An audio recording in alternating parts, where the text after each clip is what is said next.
This all went down a little over 4 years ago now. At the time, I was 46 and my wife was 44. For the purpose of this, I'll call her Grace and refer to myself as Craig. We had been married 23 years and had 2 beautiful daughters, ages 23 and 21. Our first child arrived 5 months early, so to speak, and that's why we married so young. Before discovering the cheating, if you asked me to rank my marriage on a scale of 1 to 10, I would have given it an 11. Grace was a stay-at-home mom, and she was a great one. Not only did she raise our daughters to be wonderful young women, she managed the home and took really good care of me. She was always there to support me in my career, which enabled us to enjoy a great family life. I really thought I hit the marriage lottery with her. A number of guys I know have not been so lucky and always seemed miserable. In my case, there were absolutely no signs of anything being amiss in our relationship. I mean nothing, right up until just before I caught her cheating. When did it start?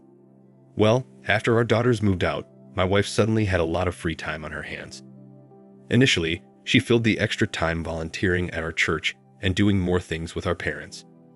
She also considered getting a part-time job, but couldn't find anything she liked. The one thing she convinced me to do was to adopt a puppy. I'll call him Barky. Barky filled that maternal void Grace experienced after our daughters moved out. Being a crazy puppy, Barky initially required a lot of attention. In addition to the standard walking, feeding, bathing, and vet trips, Grace also had to house and obedience train him. She did a great job and really seemed to enjoy having Barky around, as did I, except for the time when he chewed up a pair of my shoes and one of my favorite belts. We enjoyed regular intimacy, though we had slowed down a bit over the years. Even so, we still managed to do it a couple times a week, which isn't bad for a couple who'd been together for over 26 years. My first clue something was amiss was when my wife stopped initiating intimacy. Normally, we'd both initiate, but she stopped a few weeks before I discovered she was cheating. Around that same time, I noticed during lovemaking she would just lay there and not really be into it. Before this, she was always an enthusiastic participant, but that all suddenly seemed to stop. I should have called her out on it, but I didn't, thinking it might be something I was doing wrong. This newly acquired apathy really bothered me, and I thought about it often, but said nothing. In all other areas of our married life, Grace was her ever-loving self. She kissed me when I left her for work and greeted me with a kiss when I arrived back home. She'd cuddle with me during the evenings and always wanted me to spoon with her in bed. Nothing new here, except she seemed even more affectionate than ever around that time. Now, fast forward to the day where my suspicions of her cheating were first raised. It was around 2:30, and I needed to take a break from the office. I had been working nonstop on a report and just needed to get away for an hour, so I thought I'd head home and visit with my wife for a bit, then head back to the office refreshed to finish that report. On my way home, I was stopped at the red light at the end of our street. The view I had of the intersection was looking up the street in the direction of our house. It's a busy intersection and the light takes forever to change, so you normally end up sitting there for 4 to 5 minutes before it changes, and that day was no different. As I was sitting there, I noticed my wife coming around the side of one of the houses down the street from ours. I knew the family that lived there, but not very well. The husband is a tradesman who has his own business in town. We were one of his customers. I'm purposely not identifying his profession to maintain privacy. Also, he along with his wife and kids worshipped at our church. As my wife was walking up the street towards our house, I pulled over to the curb, rolled down my window, and asked her in a gruff voice, "Where have you been?" I was just doing it to kid her, but the response I got from her was not what I expected. Instead of a, "Honey, I'm excited to see you" look, I instead got an, "Oh shit, I've been caught" look. When she got in the car, she seemed nervous and told me their dog got out and was running up the street. She said she caught the dog and led it by the collar back to their house.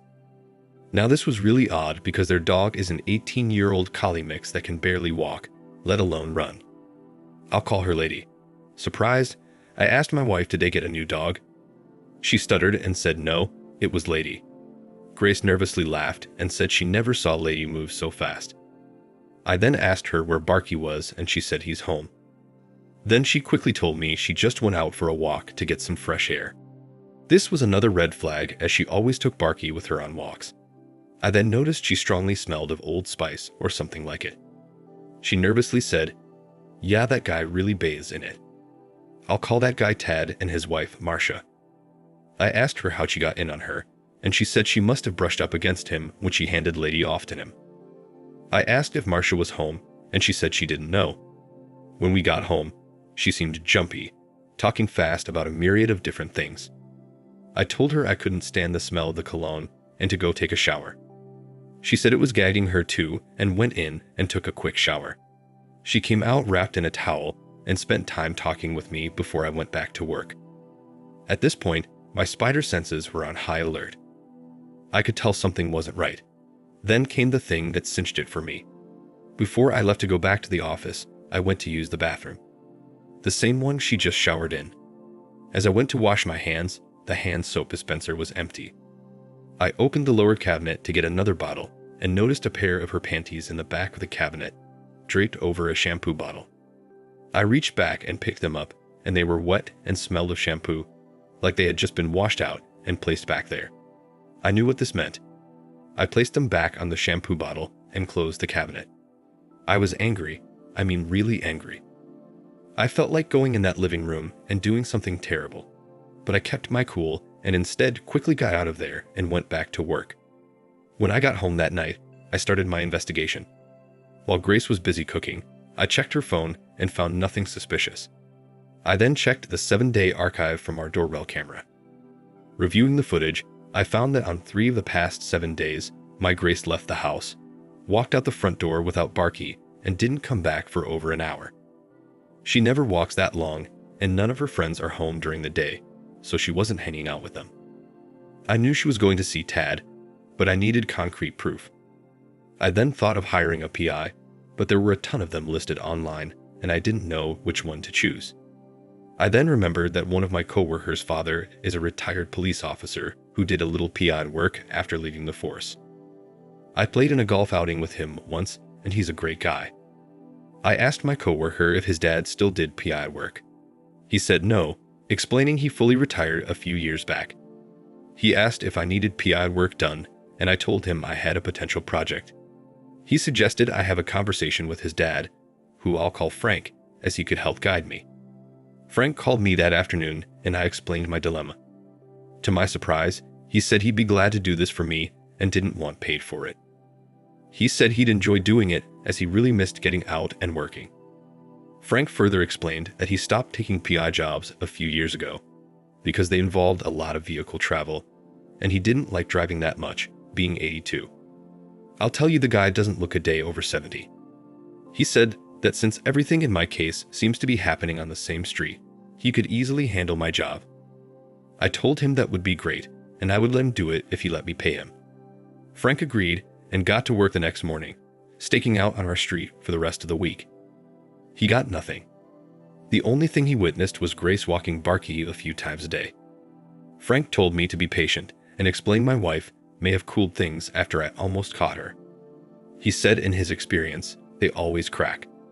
In the meantime, my wife seemed like her normal self, and I managed to keep my anger in check and acted normal too. I did, however, cut off all intimacy with her and tried avoiding any form of affection whenever I could. At night, I'd sit in a chair instead of on the couch so she couldn't snuggle with me. I started sleeping on my left side, facing away from her in bed, telling her my back was sore. This prevented her from spooning with me. The following week came and Frank saw nothing on Monday or Tuesday. I started thinking maybe this whole thing was my imagination.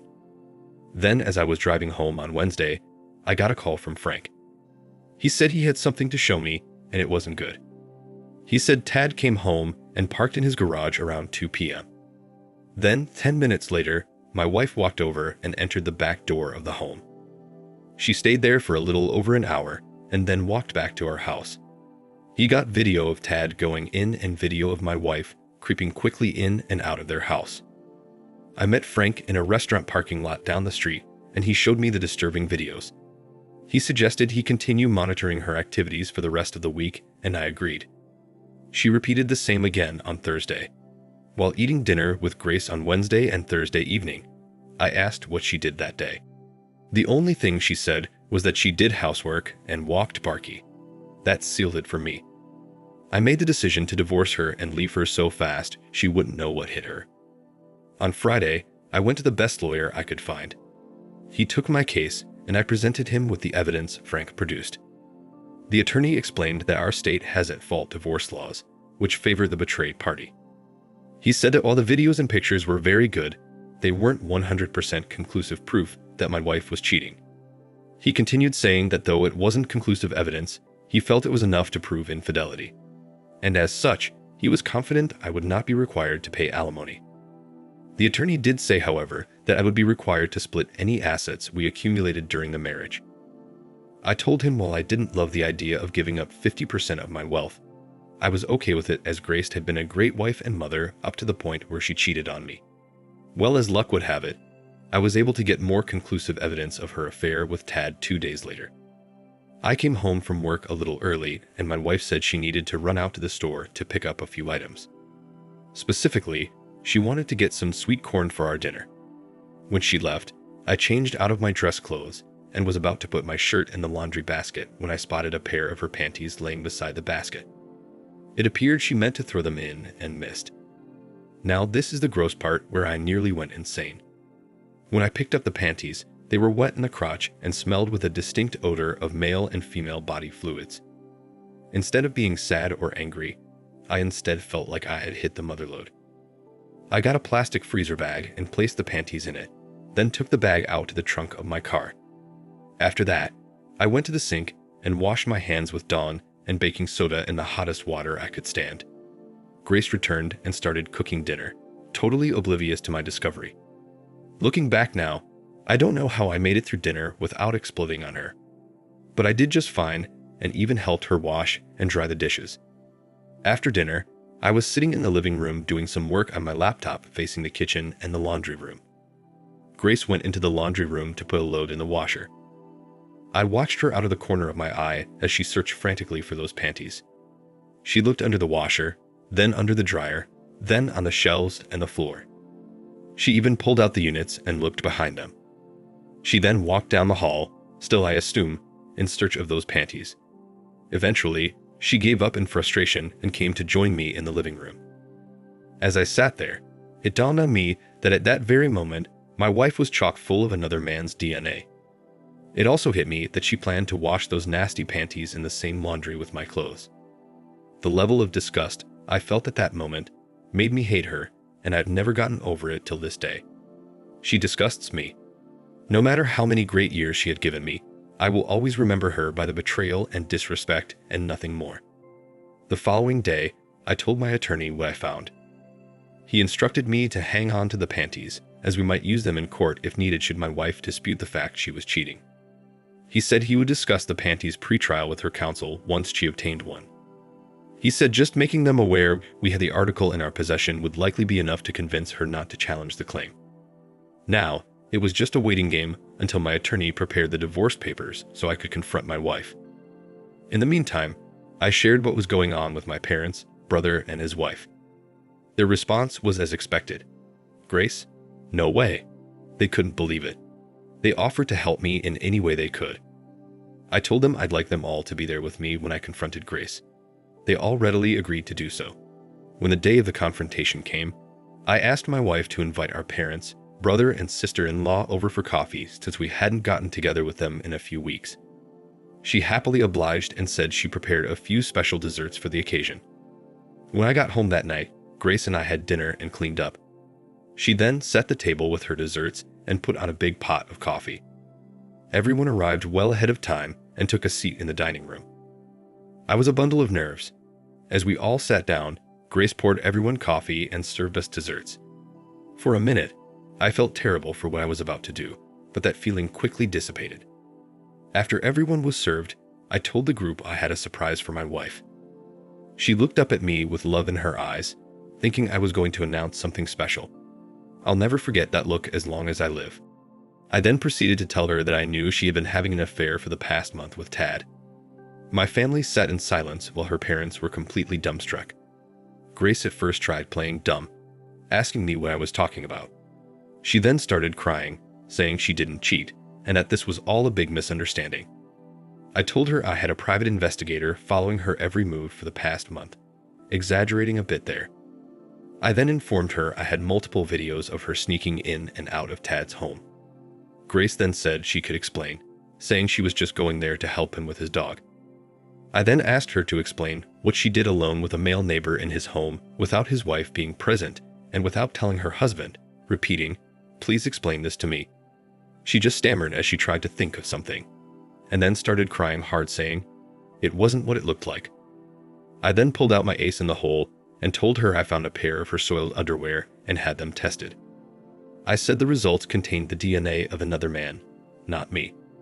Again, I was stretching the truth here, but it worked. She cracked and went from saying it was a misunderstanding to saying she was sorry and begging me for forgiveness. The lying and her attempt to gaslight me was revolting. She looked at me sobbing, with her hands folded like she was praying, begging me for mercy. I said nothing. This went on for a few minutes until she put her head down on the table and sobbed. Her mom went over to comfort her. I then told my parents, brother and sister-in-law that it was time for us to go. Grace looked up and asked where I was going, and I told her I was moving out until we divorced. At this point, she cried like she was being tortured and again put her head back down on the table. My sister-in-law then joined her mom in comforting her, and they led her back to our master bedroom. Her dad then turned to me and asked me, "What the hell just happened here?" He couldn't believe it and just started apologizing to me. My sister-in-law came out and suggested that we leave and she'd stay behind with Grace and her parents for a while to make sure everything was all right. My sister-in-law is like a big sister to me, and I really appreciated what she, my brother, and my parents did in helping me get through my divorce.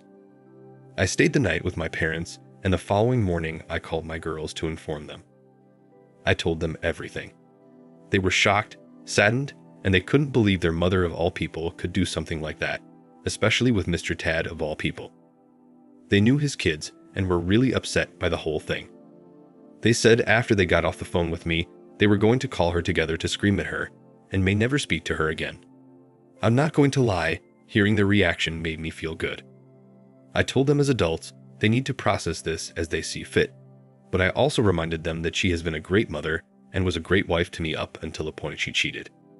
I said their mom was going to need their support in the coming months and told them if they did support her, I wouldn't be offended in any way. In fact, I told them I would be proud of them if they did so, which they ended up doing.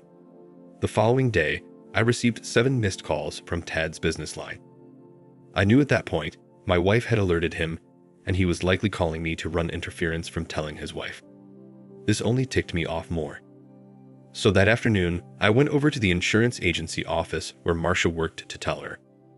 I had my homeowner's insurance with that agency, so when I got there, she thought I was coming in with a question. Luckily for me, she was alone in the office, and I asked if she had a few minutes to speak with me privately. She said yes, informing me no one else was there. I came right out and told her. She didn't believe it at first, but then I showed her the videos and she started crying. I then told her my wife had given a full confession and explained the affair had been going on at their house for about a month.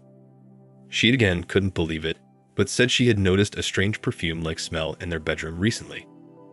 I told her that was likely my wife's perfume. I then told her I experienced something similar when my wife came home one day smelling like cheap cologne. She asked me what I was going to do, and I told her I would be divorcing my wife. Hearing this, she just cried and again said she couldn't believe this was happening. She told me she would likely do the same, but had to think about it. I told her that her husband tried calling me 7 times that morning, so he likely knows the affair has been outed.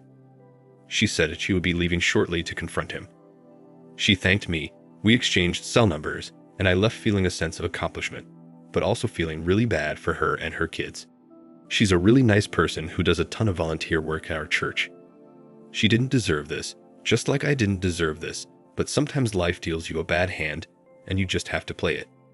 I stayed with my parents for the next few weeks, but then decided to get a little furnished apartment near my office, as both my parents' and brother's homes are nearly an hour away from my place of business.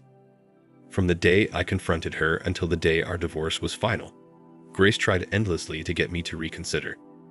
She said she would agree to anything if I would stay, but I refused any and all offers. My attorney advised me to avoid having discussions with her, and if I did, to record each call and advise her upfront I'd be doing so. So that's what I did. If she left me a message or texted me regarding our relationship, I just ignored her. But if it was something about the house or our kids, I talked to her. Inevitably, on each of these calls, she turned into a sobbing, groveling mess. Each time, I ended up sternly telling her reconciliation was never going to happen, and she should take that possibility off the table. After multiple calls like this, one day I reached a breaking point and told her she should pursue a relationship with Tad now, as they both will soon be free. She cried and told me not to say that. She said she hated him and wants nothing to do with him. I said, how can that be so when she risks our marriage and future together just to have intimacy with him? She just cried and said she doesn't know, and to please never mention him again, as she wanted to die for what she did. She told me I was her whole world, and she really didn't have anything else worth continuing on for except our kids. I told her she should have thought about that before cheating. Our divorce was eventually finalized and it was amicable, but not without last-minute theatrics. In the courtroom, my wife asked to speak, and I could tell her attorney was a little surprised. She turned and faced me and said she just wanted to tell me on the record how sorry she was for what she had done, and to thank me for the great life I had given her. She said she will love me forever and hope one day I could forgive her and we could be friends. When she finished, I told her, "Thank you, Grace," and turned to face the judge. While it's unlikely I'll ever forgive her, I did appreciate her statement. The judge asked me if I had anything to add. I told him no, and he proceeded to render his decision. In the end, it went just like my attorney said, no alimony, and we split our marital assets. So guys, that's how I handled things. You've got to respect yourself. Be strong and stay true to your values. I told Grace right after we started dating that cheating was a red line for me. She told me it was for her too, and I respected that. She crossed that line multiple times and knew the consequences. While I never expected to be single at this age, I'm happy where I am now and have no regrets. Thank you for watching. Like, comment, and subscribe if you enjoyed the video. Until next time, I'll see you again. Take care.